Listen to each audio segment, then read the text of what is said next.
If we wanted to move it to the right, it would be on the x-axis. dushaka yuko buja igenda muri gauche canke droite tuza kuyibuja kuri ya axe ya x. Okay, so ariyo nyene tubuja 40. to make our dinosaur jump, we want to push the up arrow.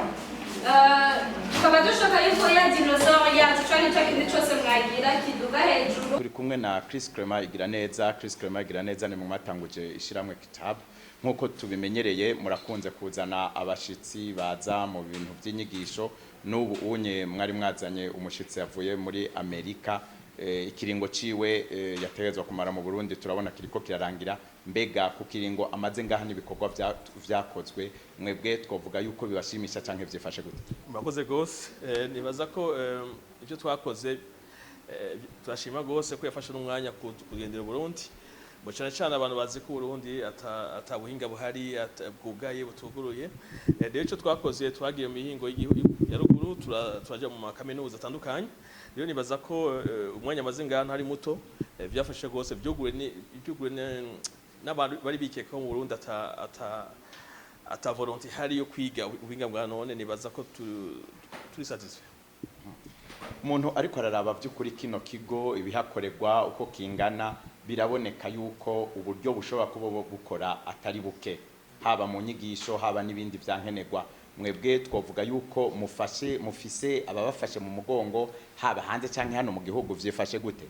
Iki kigo cyatangujwe n'abarundi b'amahanga bifuza ko bofasha guteza imbere igihugu. Nta mfashanyo iva mu mahanga dufise, dukoresha ubwo bwacu n'abigisha ngaha bigisha nk'aba volontaire. Ico ituma tuva tuti terakamo n'abaturongoye leta n'andi bashiramwa mu gihugu yofasha kugira ngo ugaruka rwacu ugire kazuza keza. Imisi yose umuntu ariko arakora umugambi avuga ati uno munsi ngeze ku ntambwe kanaka, ariko ejo na hirya y'ejo ndakeneye gutera iyindi ntambwe irushirije. Imigambi yakazoza mwebwe mushobora kuba mufise ni yihe? Nuko ikigo kitabe coba mu gihugu cyose kigashikira uko twabonye aho twagendeye mu Ruyigi hose bifuza yuko twokugura ikigo kitabe mugabo ku buryo bwacu dufise n'ivyo kunda. Rero twebwe ico twifuza nuko umuntu wese mu bingo by'igihugu agira ubwo bumenyi uko kanasinda igihugu cyacu gikoresha ubumenyi muri vyose. Rero nico cyifuzo cyacu gikuru ko hatogira dusiga inyuma. Nico gituma mabonye ko twigishije n'abana bibiragi, twigishije n'abana bo batarashikirwa n'ubuhinga bwose.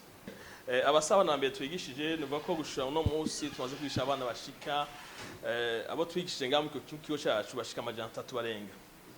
Rero cyo umugambi wacu tufite umugambi twise icanzo tech. Nkuko muzi icanzo ni mu bico ikirundi bavuga ngo n'umwansa gucira icanzo Imana ikawucira cobo Imana ikawucira icanzo. Two turagerageza kwegera abantu bafise ibikoresho uburyo kugira ngo aba bana bose bajoshobore kuba baronka ibikoresho muhiri wabo imisi yose.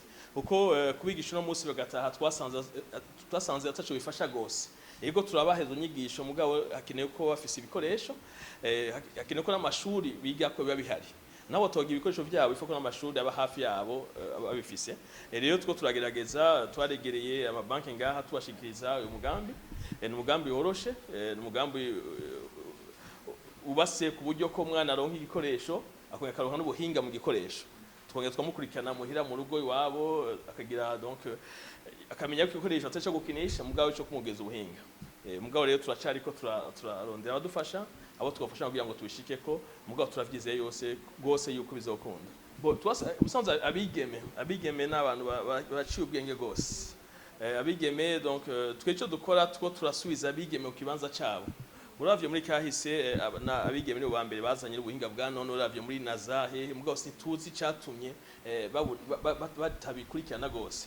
Rero turabona ko mu nyigisho dutanga no mu masensibilisation tugira mu mashuri tubona ko abigeme baciye ubwenge. Mwabonye akarorero ko abana bacu babigeme baciye ubwenge. Nivuga ko nitwo turakumira abahungu n'abahungu turabigisha mugabo turavuga tuti ko hariho ijya mentalite mu gihugu ko abigeme batazi iby'ubuhinga reka tuduza abigeme nabo nyene kugira ngo n'abandi babaduzi bazobone ko akarorero ku bandi. Mugabe w'igihugu bere nuko mu mashuri hoza imigambi ifasha abanyeshuri umuntu agaheza ishuri afise ubuhinga bukwiye.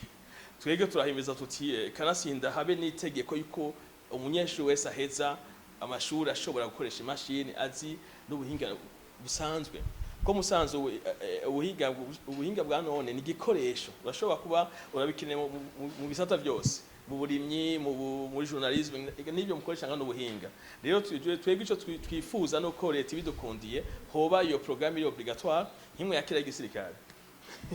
Donc pas formation militaire obligatoire mais formation numérique obligatoire. Hamwe tuba umunyeshuri wese ahejeje ishuri afise certificat.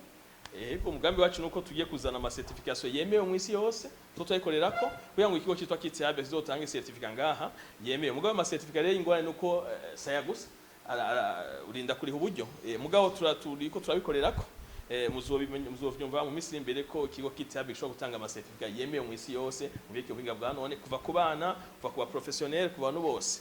Ikintu twabonye amashuri menshi ari ibikoresho mugabo n'ibikoreshwa neza.